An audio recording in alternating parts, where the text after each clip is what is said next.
Hello दोस्तों, good evening to all. मेरा नाम अनिकेत वासने है और आप लोगों का स्वागत है मेरे YouTube channel Aniket academy official में। दोस्तों, जैसे कि आप लोग जानते होंगे, मेरे यूट्यूब चैनल पे ऑपरेटिंग सिस्टम में यूनिट 2 की लेक्चर सीरीज़ चल रही है और उन्हीं लेक्चर सीरीज़ का आज लेक्चर 4 मैं लेने जा रहा हूँ, जिसमें मैं 2 टॉपिक डिस्कस करूँगा। सबसे पहला टॉपिक है हमारा introduction to principle of concurrency और सेकंड टॉपिक है हमारा advantage and disadvantage of principle of concurrency. इन 2 टॉपिक्स के बारे में आज हम डिस्कस करेंगे इस वीडियो में। इससे पहले मैं 3 लेक्चर ले चुका हूँ, जिसमें मैंने डिस्कस किया है। पहले लेक्चर में डिस्कस किया था प्रोसेस क्या होता है और प्रोसेस कंट्रोल ब्लॉक क्या होता है एंड उसके ब्लॉक डाउन के बारे में डिस्कस किया था। सेकंड लेक्चर में मैंने प्रोसेस स्टेट के बारे में डिस्कस किया था और उसके ब्लॉक डाउन के बारे में डिस्कस किया था। और थर्ड लेक्चर में मैं डिस्कस किया था difference between process and program and concurrency control. इन 2 टॉपिक्स के बारे में डिस्कस किया था कि मतलब कॉन्करेंसी कंट्रोल क्या होता है, ठीक है, और प्रोसेस और प्रोग्राम के बीच में डिफरेंस क्या होता है। ये मैंने तीसरे लेक्चर में डिस्कस किया था। दूसरे लेक्चर में मैं डिस्कस किया था प्रोसेस स्टेट के बारे में और प्रोसेस स्टेट डायग्राम के बारे में, ठीक है, ब्लॉक डायग्राम के बारे में डिस्कस किया था। अगर आपने वो तीनों लेक्चर्स अभी तक नहीं देखे हैं तो उन तीनों लेक्चर्स की लिंक मैं आपको इस वीडियो के डिस्क्रिप्शन में दे दूंगा।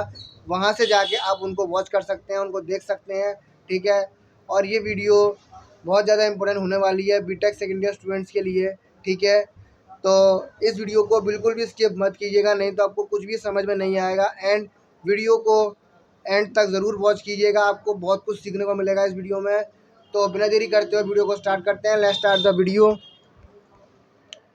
प्रिंसिपल ऑफ कॉन्करेंसी से पहला टॉपिक हमारा today's technology like multi core processor and parallel. आज की टेक्नोलॉजी की अगर हम बात करते हैं तो 2 टेक्नोलॉजी ऐसी हैं जो कि बहुत ज़्यादा चल रही हैं इस समय, बहुत ज़्यादा लोग इसके बारे में जानते हैं, ठीक है, आप लोग भी जानते होंगे। सबसे पहली है multi core processor and parallel processor.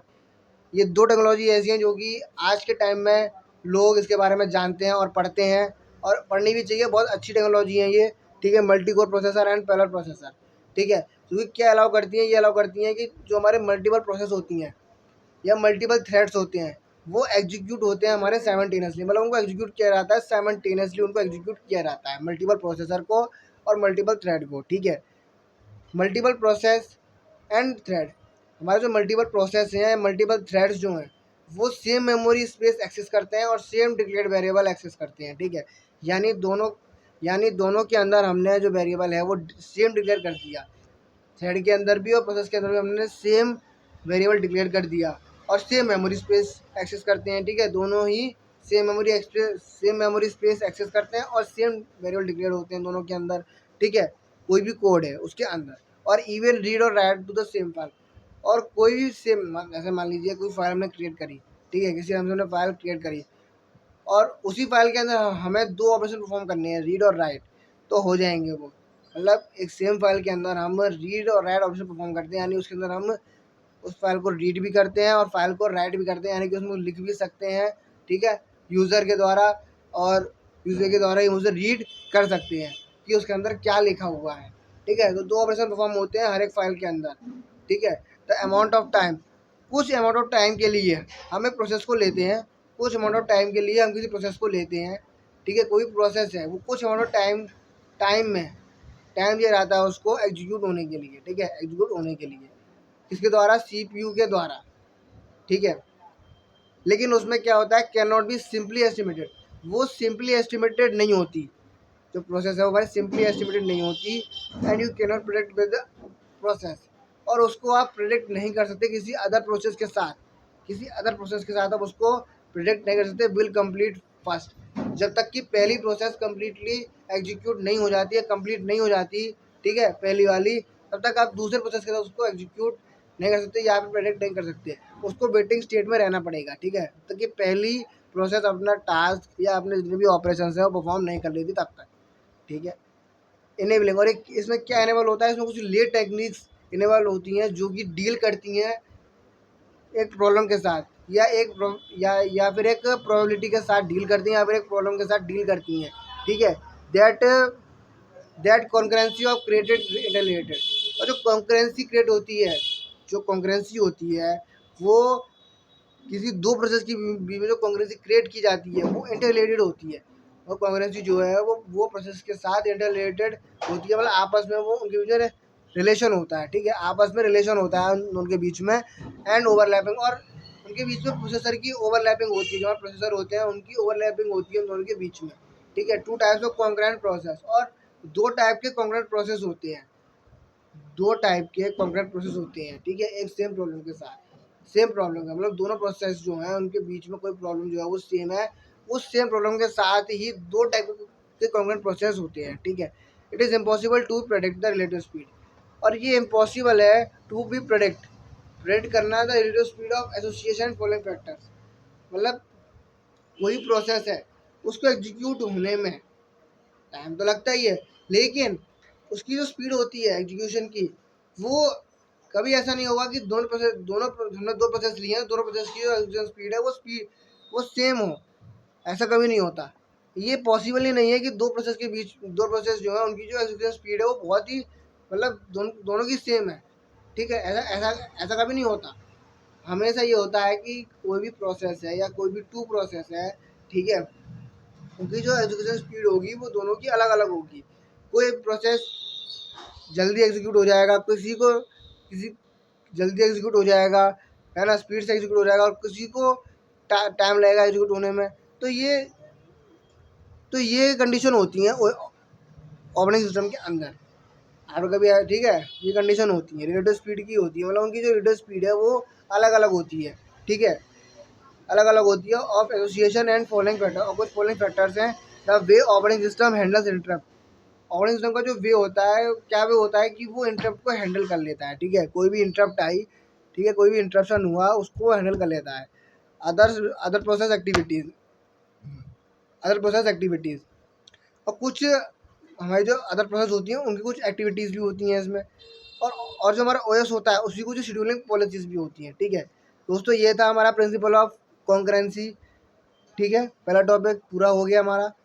अब हम सेकंड टॉपिक की बात कर लेते हैं, advantage and disadvantage of principle of concurrency. सबसे पहला है better performance, it improve the operating system performance, ये क्या करता है, ये ओएस की जो परफॉर्मेंस होती है उसको इम्प्रूव कर देता है, उसको बहुत ज़्यादा बढ़ा देता है, ठीक है, मॉडिफाई कर देता है।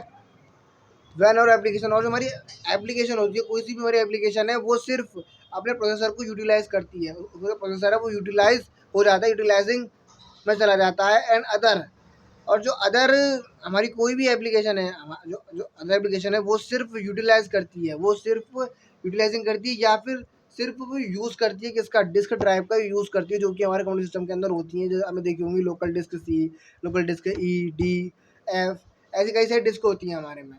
उनके अंदर हमारे कुछ डेटाज होते हैं, मतलब कुछ डेटा होता है, सॉफ्टवेयर भी होते हैं उसके अंदर हमारे, ठीक है, जो हमारे पीसी में, हमारे लैपटॉप में इंस्टॉल्ड होते हैं, ठीक है, उनकी फाइल्स होती हैं, उसके अंदर फोल्डर्स होते हैं, ठीक है, वो सब चीज़ें होती हैं डिस्क के अंदर।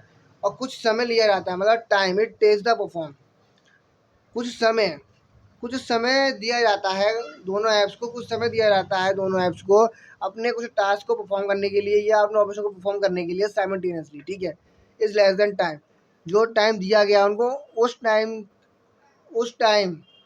से कम उस टाइम से कम में वो अपने सारे ऑपरेशन परफॉर्म कर लें साइमल्टेनियसली, दोनों ही ऐप्स, पूरा टाइम दिया जाता है उनको, ठीक है।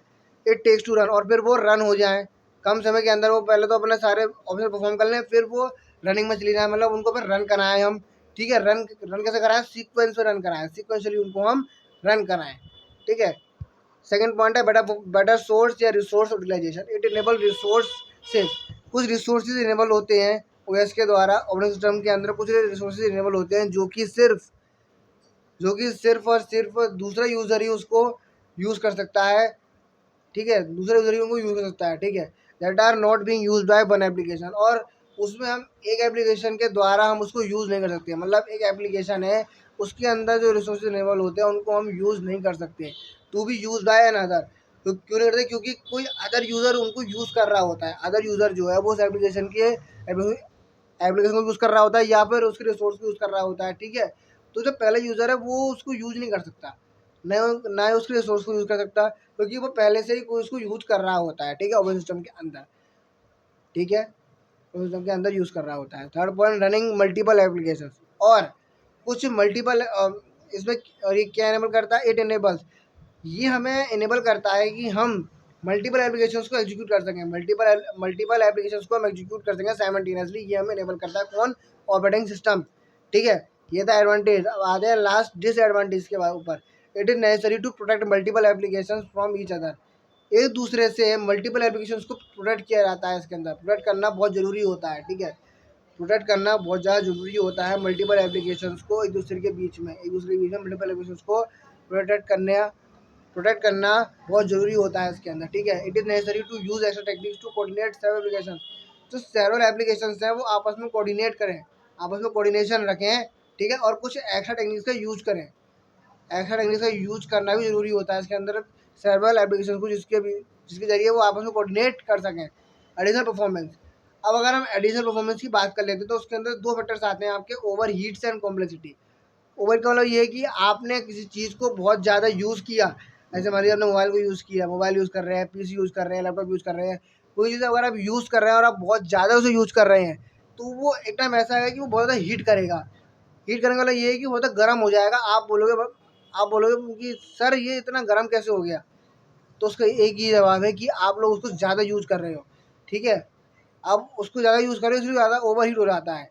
ठीक है, तो ये होता है ओवर हीट। और कॉम्प्लेक्सिटी तुम्हारा ये होता है कि ऐसी कोई चीज़, ठीक है, जैसे मान लीजिए कोई वेबसाइट है, आप उसे खोलने जा रहे हैं, आपने उसे क्लिक किया उस पर तो वो तुरंत खुल गई, 1 सेकंड 2 सेकंड में वो तुरंत खुल गई। ठीक है, और कुछ वेबसाइट ऐसी होती हैं जिनको खुलने में 5-10 मिनट लग जाते हैं, वो खुलती ही नहीं, 5-10 मिनट होने के बाद खुल जाती हैं वो।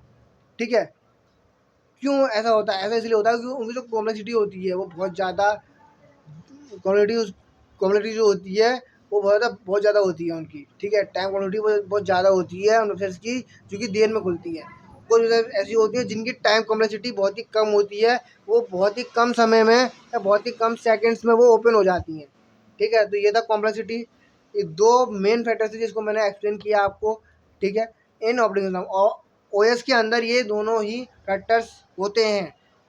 इसके लिए ओएस को क्या नीड होती है? स्विचिंग की नीड होती है बिटवीन एप्लीकेशंस के बीच में।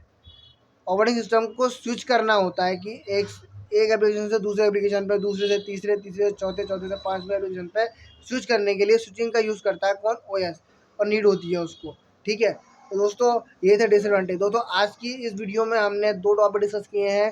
सबसे पहला है introduction to principle of concurrency and second है advantage and disadvantage of principle of concurrency. ठीक है, अगर आपको इन दो टॉपिक्स में किसी भी पॉइंट में डाउट हो या किसी भी लाइन में डाउट हो, किसी में भी डाउट हो, तो आप मेरे से पूछ सकते हैं, मैं आपको कमेंट कर दूंगा कमेंट सेक्शन के अंदर। एंड ये वीडियो आपको अच्छी लगी हो तो वीडियो को लाइक कीजिएगा, शेयर कीजिएगा, कमेंट कीजिएगा एंड चैनल को सब्सक्राइब करना मत भूलिएगा।